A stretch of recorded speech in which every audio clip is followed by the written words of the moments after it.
आज पश्चिम बंगाल की मुख्यमंत्री ममता बनर्जी ने एक बार फिर से आरजीकर हत्याकांड मामले पर अपनी राय दी। मालदा में एक कार्यक्रम को संबोधित करते हुए मुख्यमंत्री ने कहा कि हम इस मामले में फांसी की सजा चाहते थे और हमने इसके लिए अपराजिता बिल भी पास किया था। उन्होंने आरोप लगाया कि इस बिल को केंद्र ने रोक दिया है।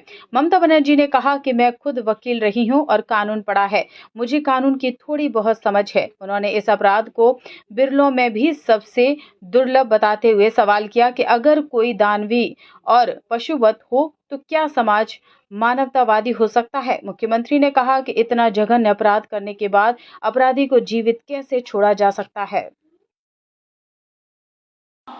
আপনারা দেখেছিলেন আরজিকর কেসে আমি বলেছিলাম আমরা ফাঁসি চাই। যারা এত পৈশাচিক অত্যাচার করে, যদি কেউ দানবিক হয়, যদি কেউ পাশবিক হয়, তাহলে সমাজ কি মানবিক হতে পারে? সমাজকে মানবিক করতে হবে। মা বোনদের সম্মানের স্বার্থে আমরা অপরাজিতা বিল পাশ করেছি অ্যাসেম্বলিতে। আমরা ডেথ পেনাল্টি রেখেছি, সেখানে আমরা শাস্তি রেখেছি এবং অ্যাসিডেও অনেক সময় মুখটুক পুড়িয়ে দেয়, তার জন্য আমরা শাস্তি রেখেছি। সেই বিল আমাদের পাশ করা নিয়ে এখনো কেন্দ্রীয় সরকার এবং ফেলে রেখে দিয়েছে। আমরা চাই সেটা একটা মডেল তৈরি হোক এবং দেশে এটা মেনে নেওয়া হোক। যাবজ্জীবন মানেটা কি? অনেক কেসে আমরা দেখেছি 2-3 বছরে বেরিয়ে গেছে, পেরোলে বেরিয়ে যায়। তারে অন্যায় করেও তাকে ক্ষমা করে দেব কেন বলবে? এই কেসটা আমি সত্যি শোক বলতে পারেন। আমি নিজেও একজন লয়ার ছিলাম, আমি আইনটা পড়েছি। কুমারগঞ্জে যখন গুলি চলেছিল পার্থ সিংহ বর্মনের ওপরে, সেদিন বালুরঘাট কোর্টে ছাত্রছাত্রীদের হয়ে আমি একটা কোর্ট পড়ে দাঁড়িয়েছিলাম এবং ছাত্রছাত্রীদের ছাড়িয়ে এনেছিলাম।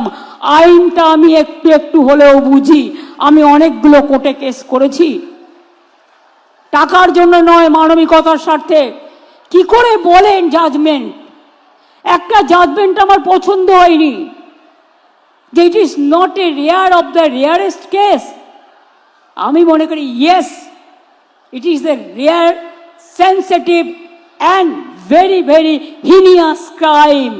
এবং ক্রাইম করে যদি কেউ বেঁচে যায়, সে তো আবার ক্রাইম করবার চেষ্টা করবে। সেটাকে প্রোটেকশন দেওয়া আমাদের কাজ নয়। আমাদের কাজ, ভাইদের দায়িত্ব দিচ্ছি, মা বোনেদের সম্মান রক্ষা করবেন। বোনেদের দায়িত্ব দিচ্ছি, কোথাও কোনো রকম অসঙ্গতি দেখলে সঙ্গে সঙ্গে পুলিশের কানে তুলবেন।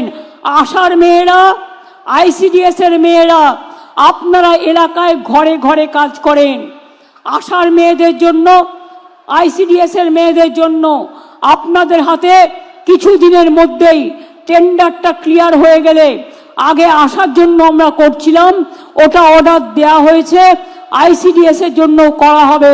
আপনারা হাতে একটা করে ফোন পাবেন, এই ফোনের মাধ্যমে আপনারা যোগাযোগ করে অ্যাডমিনিস্ট্রেশনকে জানাবেন এবং আপনারা অ্যাকশন নেবেন। যারা গ্রিন পুলিশ আছেন তারা গ্রামে গ্রামে খোঁজ খবর রাখবেন, সেই জন্যই গ্রিন পুলিশ করা হয়েছে।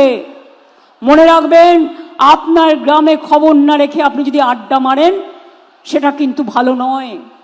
বিএসকে তৈরি করা হয়েছে, আমি তাদের বলবো মানুষ গেলে ভালো ব্যবহার করুন, আর ডিএম মাঝে মাঝেই ভিজিট করে দেখবেন বিএসকেতে সব রকম ফর্ম আছে কিনা, মানুষ গেলে যেন সুযোগটা পায়।